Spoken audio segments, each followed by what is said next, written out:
Selamat datang ke ASM Podcast yang dibawakan khas oleh Akademi Sains Malaysia. Siri podcast ini merupakan platform perkongsian topik-topik berkaitan sains, teknologi, inovasi dan ekonomi STIE secara santai dan mudah difahami. Setiap episod akan menampilkan jaringan pakar ASM yang akan berkongsi pengalaman dan pendapat mereka tentang STIE seiring dengan etos ASM. Budayakan sains, raikan teknologi, cetuskan inovasi. His parents' father, Ranjeet Singh, he was a senior hospital assistant, and mom, housewife, Bishan Kaur. And I know they were in Batu Gajah. That's where he was. I married the youngest member of the family. That's my husband, Jagjeet, youngest. Okay, my husband was born in 1933. Dr. Bhagwan was born in 1920. So my husband was 13 years older than Bhagwan. That was the difference in age. So he was like the baby of the family. 6 brothers, 4 sisters, and my husband the youngest. So I married into the family in 1963. And Dr. Bhagwan was then 43 years old. That's when I came into the family. So my understanding, everything starts from there. My connection. Yeah, and before that he was a lot in India, studying in India. So my husband actually at that time had very little contact with his elder brother, that is Dr. Bhagwan, because he was studying in Batu Gajah. My husband was studying there. So that's how the family tree is. 10 of them. He was number 4. Okay, in the family. Bhagwan was number 4. But when I married his brother, we all looked up to him. I, for one, looked up with him with great awe, AWE, and reverence, with respect, sometimes with even, that kind of fear, because they are so high up there, and I was so much younger. So he was pretty strict. That's how I looked at him, strict. Even his appearance, because of the job he was holding, I suppose. He was then in IMR. And that's how I got into the family. And I was only 23 years old. Yeah. So I had this elder, and he was more like in-laws, like a father-in-law. Yeah, because the age difference. And he was away studying in India, then in Edinburgh, and when he came back. So my connection a lot was actually family bonding, being the youngest. We hardly spoke much, It was the elders who had a bigger say. So we just looked up to them.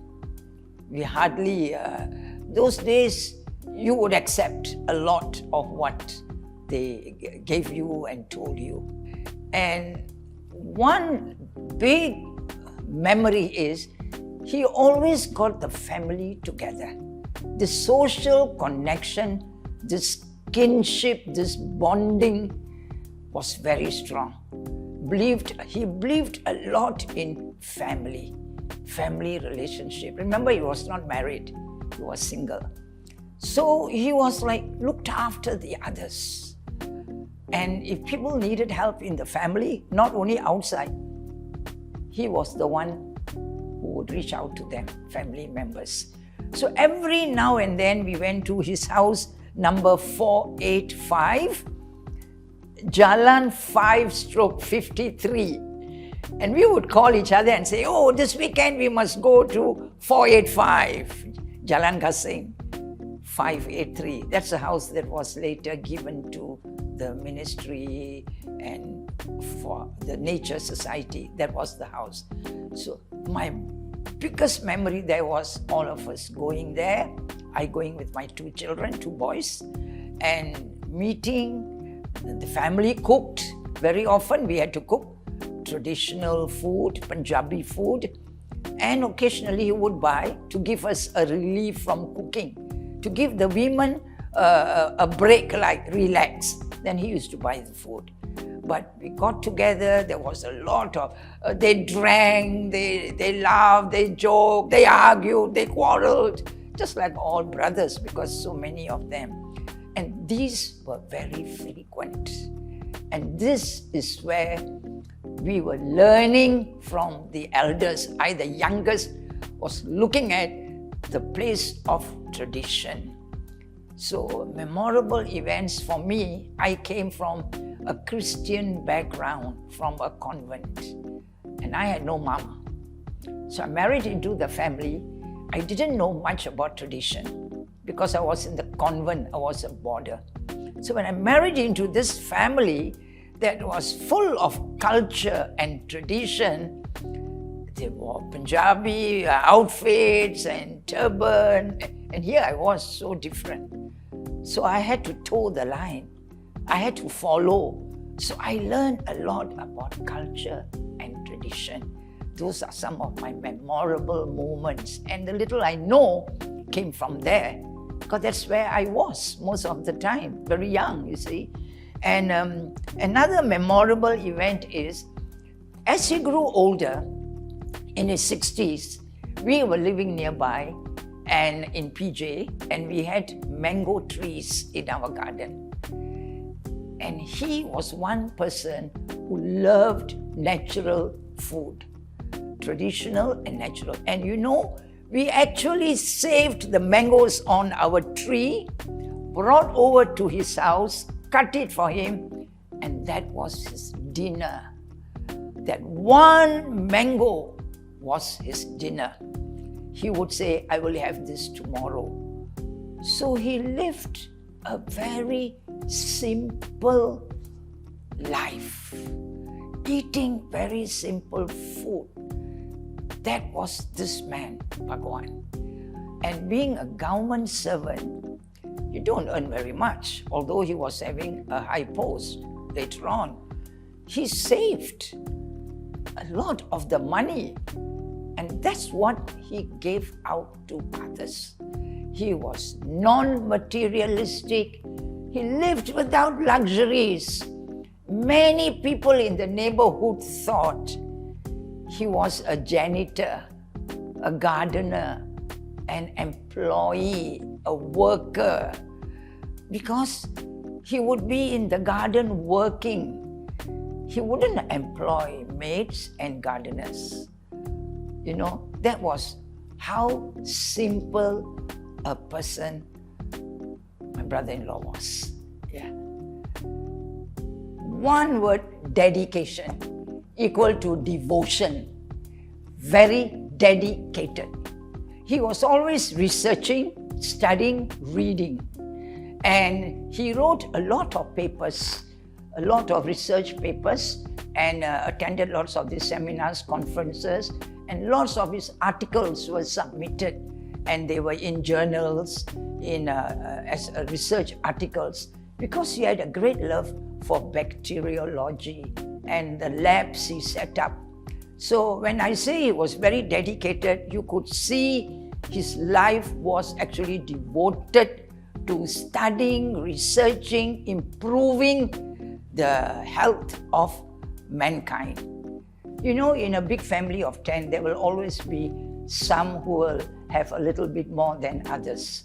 And being elder, number 4 in the family, and not married, he actually reached out to the other nephews and nieces. He helped wherever he could help. If he saw one sibling needed a house, he helped out. So he did look after the family as far as he could. So that is one thing. So he began with the family. So charity begins at home. And then he reached out to institutions of higher learning, to those children who were struggling financially and they were needy. So he gave small little gold medals, awards, even to the Batu Gajah school where he studied. He gave gold medals to children to get them to strive, to study. And if there was some excellence, they would be recipients of the award. So most of the universities actually, he did start awards. And the university, only that sometimes they don't reach out to us now and we don't know what's happening. I think we are happy with the way the Science Academy has been handling this endowment fund. And we are invited and we are involved, we are interested. More family members want to come and attend, which is good.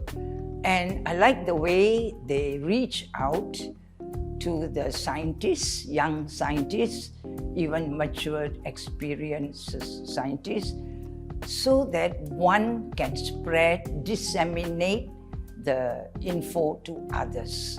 So once they are recipients, they get the award, then they share it with others, whether at university or at community centers. It must spread to others. They must not just get an award, use it, and then lie low. So, and I think you all are doing that. You all do share with others, whichever institution of higher learning. Yeah.